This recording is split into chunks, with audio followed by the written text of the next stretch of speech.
third week of homeschooling my twin, almost 6-year-old for first grade, and we are, like so many families, making adjustments. And we're making a couple pretty big adjustments, and I'm going to tell you what they are, what we've decided on, how I consulted my kiddos, and how we're going to be moving forward. Hi, my name is Brecky, and I have twin, nearly 6-year-old girls who we are homeschooling. I do have two older kids who have gone through public school the entire way. One will graduate this year, and one is a sophomore. But I decided to keep the girls home. It's a long story, which I should probably make a video on. But we are homeschooling our younger ones and having a blast doing it. And today I'm going to talk to you about the changes we are already making in week 3 for our homeschool. I think even the most prepared and veteran parents often are making adjustments in weeks 2, 3, 4 because you've lived with the curriculum that you've planned and have decided what is and isn't actually working. Now, if you watched my last video, you know that we had an abysmal first week of school. We got so sick, and we probably should have held off on calling it an official first week because we were basically just doing read alouds and watching movies because we were very ill, although we did manage a couple poetry tea times towards the end. We did pick up and get back into our groove last week, week 2, and it has continued here into week 3. I spent some time over the weekend consulting with my kiddos about our programs, how much we were trying to do, and what they were interested in. I think it comes as no surprise that my girls were super interested in doing more ancient history and less American history. Now, I've been thinking a lot about unit studies and how my daughters both really like to go deep. They want to have the time to look up rabbit trails. They want to have the time to research words that they don't understand or concepts that are new to them. Or if I describe something, they want to be able to see a picture of it or watch a video about how something works. And often I have to say, no, we'll do that later. We need to move on to the next lesson. And I was reflecting on doing that and thought, no, this is the whole point of homeschooling, is that we don't have to wait till later. We just need to organize our priorities so that our non-negotiables, which for us are math and phonics, happen every single day. And then when we're doing our history study, we have the time, if we want to spend 15 minutes just doing a basic study of whatever the concept is, fine. If we want to spend an hour going deep and watching a documentary and doing a activity, we can, and they have the attention for it. I've mentioned that we have been reading The Tale of Despero, and the girls can often sit for 30-45 minutes just listening to me read. We also have been experimenting with listening to audiobooks, and again, as long as their hands are a little bit busy, they can listen for a very long, like up to an hour before we really start seeing some wiggles. And I want to increase that. I want to give them space to practice that habit of sustained attention to something. We do narrations after these long reads to make sure that they are following along, and so far I've been really impressed. Also, when we begin a new chapter, like the next day, I always have them recap things from the last read to make sure they're remembering and they are reminding me. So we are seeing that they can have sustained focus. Not all kids can only handle a 10 or 15 minute lesson. Now, I can't do 5 or 6 hour long lessons, but I could do one longer lesson with several shorter lessons that we do all but, more regularly, and then a couple of sustained long lessons throughout the week. So with these observations about my kids, I do have a mother's log where I am recording all of this. This is my mother's log. There was a pack of these 3 little tiny things, and this is, I just have like little entries about the kids. I'm trying to keep their names off the internet. So like on one side I have observations about the girls, and then I have notes. I do have a little log like this that I am keeping so I can reflect on everything. And as I was reflecting on everything, I was like, we're doing too much, which I realized last week. And we don't have opportunities for them to really practice that focus. Now, I know that having like a main lesson block is very popular in the Waldorf community, but I don't want to go full Waldorf. I'm not that artistic. Frankly, the idea of setting all of that up is incredibly stressful to me, but I love the idea of it. So I think I might take some of that form and structure. Well, another style of education that has a similar structure as far as having something you go in depth in is unit studies. There are a lot of ways to do unit studies. Some of them are way more intense than I'm going to be. For example, I'm not going to have my mathematics try to reflect the unit. I'm not going to bother with that. I'm not going to try to have all our phonics reflect the unit. We are going to have separate phonics and math and our like morning basket time as well as Spanish. Those are going to be the sort of 4 things we do prior to our unit study. And then 2 up to 3 days a week, we will do our unit study for as long as we feel like it. So if it's a short, we're going to read a picture book, have a discussion, and maybe do a coloring page if they want to, fine. That might be how it has to go a couple of times. But we're definitely going to do some longer term projects. One of the things I want to start integrating is some project-based learning. I really like project-based learning. I want them to eventually graduate into like problem project-based learning.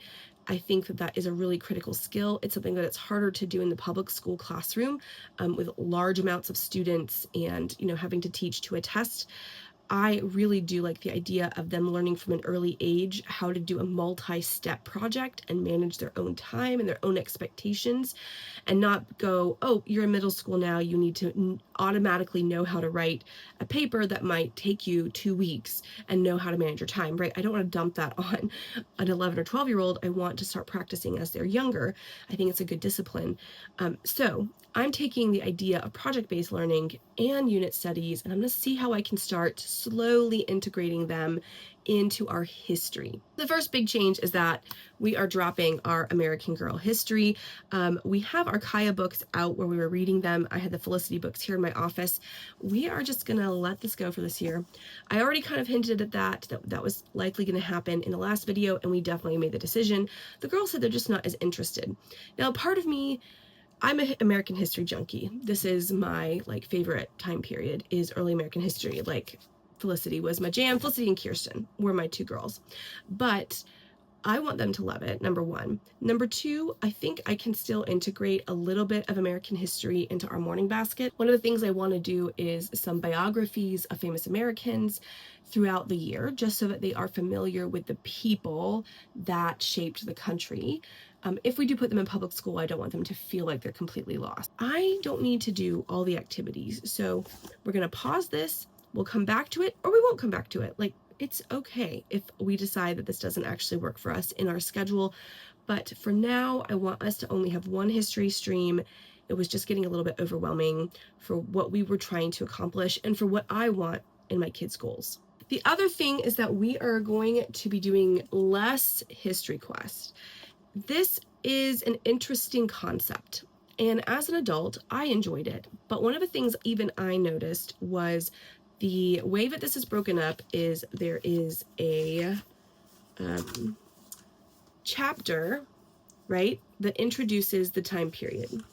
And it's anywhere from, I don't know, 3 or 4 big pages up to 5 or 6 of these big pages. There's no narrative. It's just a big info dump, which I didn't love, I will say. Story of the World, I was comparing this to, I liked way better.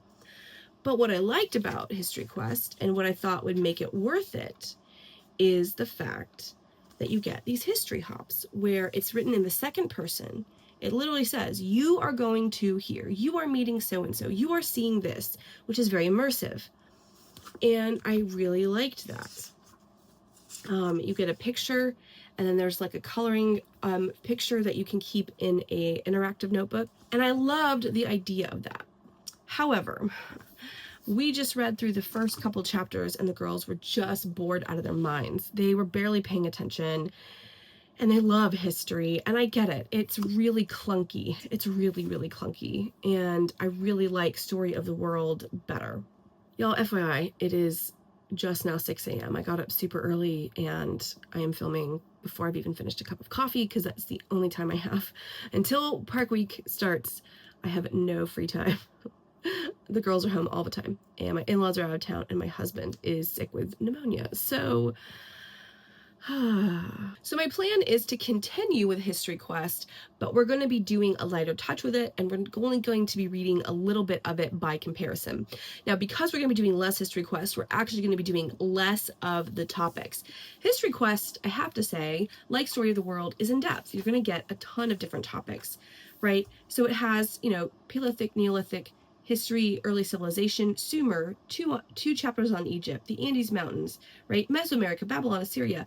This has more than just Egypt, Greece, and Rome, which is what so many different history curriculums give you 3. Egypt, Greece, and Rome, maybe ancient China, maybe ancient India because of the Indus Valley, and that's about all you get. And I loved that. That was part of the reason I picked History Quest. The history hops were the main reason I picked History Quest. Story of the World is similar. It gives you such variety of different history subjects. However, first grade is not the only time we're going to study ancient history. That would be irresponsible. 6-year-olds can't possibly know everything that they will need to know about ancient history. We definitely will do a return to ancient history, and we could use this in middle school, and I think it would be an okay spine. There are other curriculums. There are other Pandia Press curriculums. There are other curriculums. Story of the World is a good curriculum. Like, there are just other options.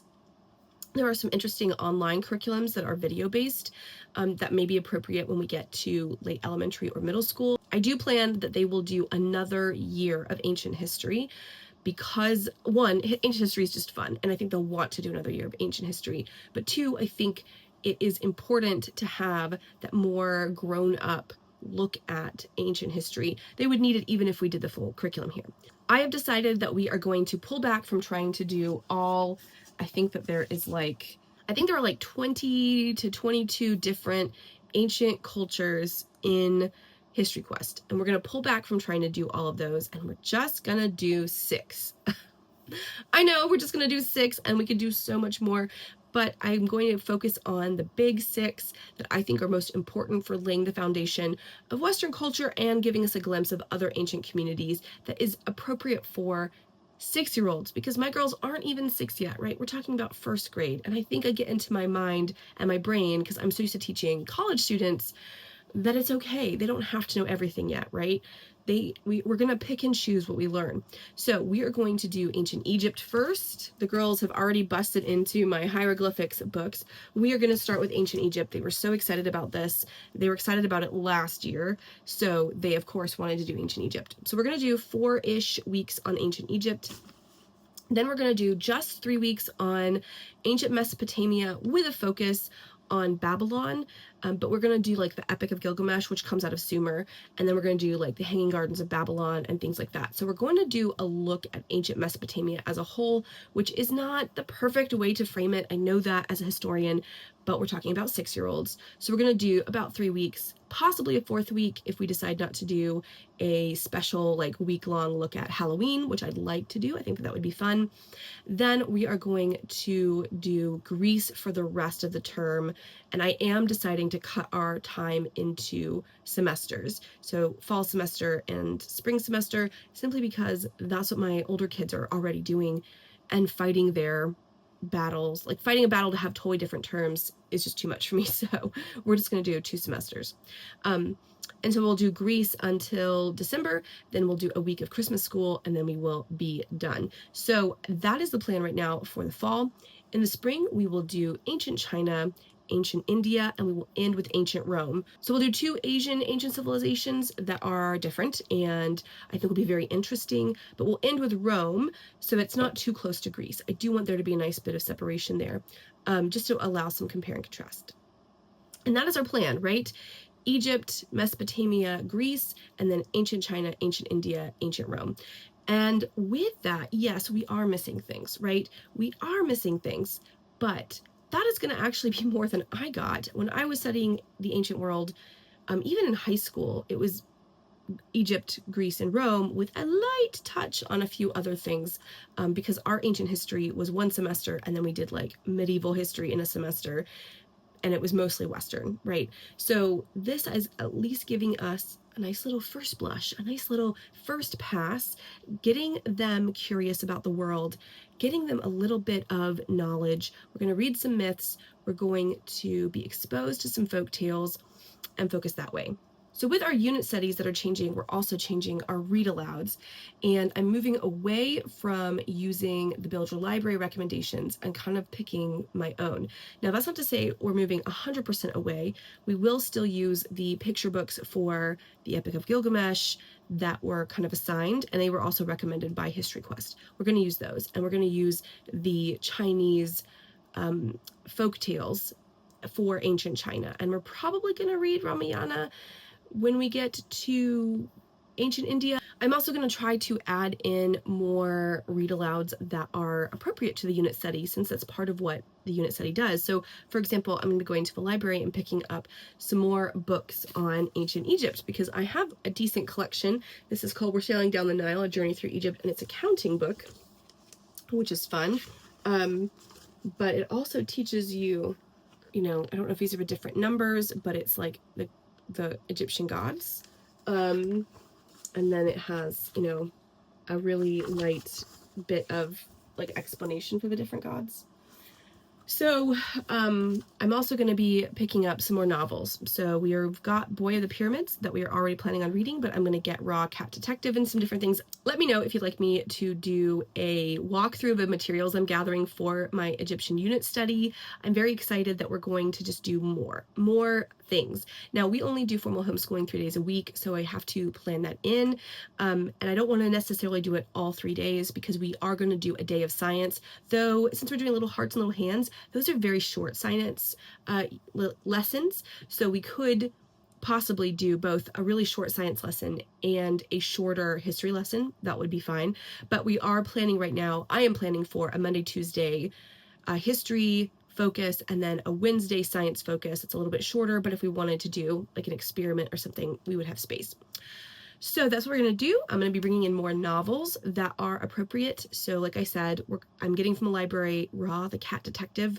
I am going to be rethinking the books that were on my read aloud list and plan. We are still going to read most of them. Let's be completely honest, we are loving Tale of Despero, so that's definitely going to be finished. We will very likely also read Poppy. That looked really, really good. And I would like the girls to read something like Understood Betsy, which will be a little bit more challenging, and it is historical. That's still on the list. So I do want to have a couple of read alouds that aren't related to our unit study topic. I'm in this process of like questioning some of the assumptions that I had. And a lot of those assumptions came out of a desire to follow the classical and Charlotte Mason methods that are meant for schools. The classical method was 100% for schools. It's not meant for home education. The Charlotte Mason method was designed for schools. Yes, she writes recommendations for how you can home educate, in particular because a lot of poor families couldn't afford to send their children to schools, or they couldn't send their daughters to schools. So she does have recommendations for how to homeschool as an alternative, but the goal was to go to a school, one of her cottage schools that she ran and oversaw. She was never a homeschooler. And also all the families that she has at home, she recommends certain characteristics for the nannies that she assumes they have, which we don't have, right? So I had to stop and I had to think, what are my goals? And why was I resisting calling myself an eclectic homeschooler? And I was really resisting that. And I think it's because eclectic felt, I don't want to use the word lazy, but it felt like you're just pulling things together and you have no pedagogy. And there are people here on YouTube that are real like, you need to have your pedagogy, otherwise all your education is going to be forfeit. And I got that into my brain.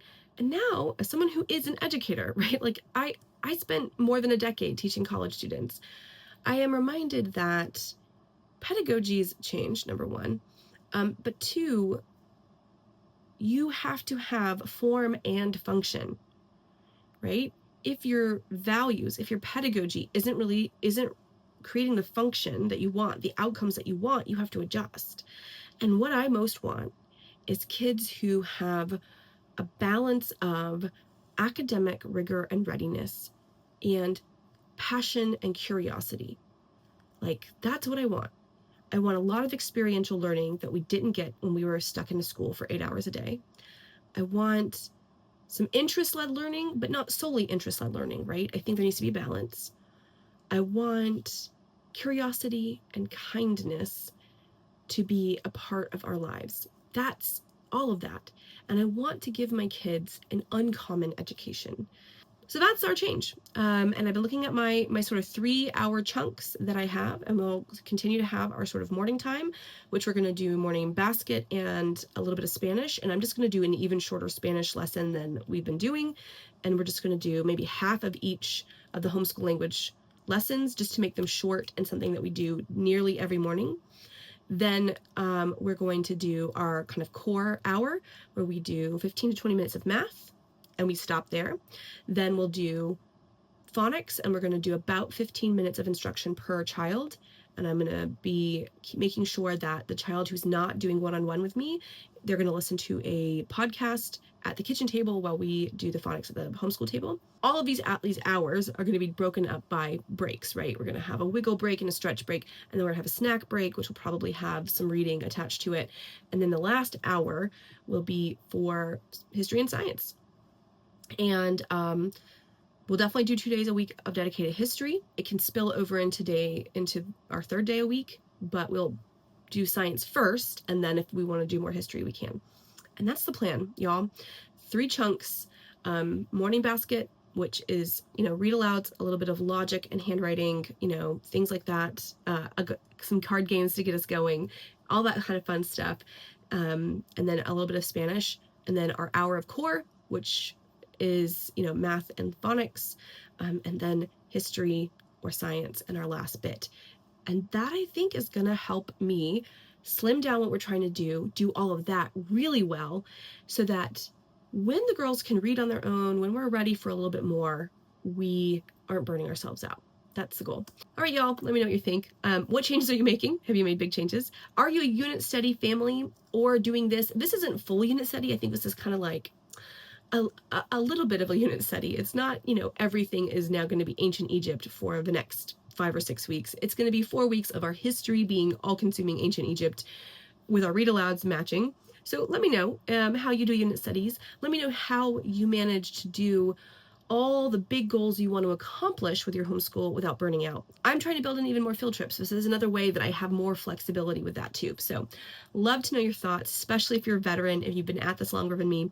But if you're in the trenches just like I am, I'm in my 2nd year of homeschooling, y'all, just come say hi. The whole point of me with making these videos is to get to know all of you. All right, until the next video, y'all.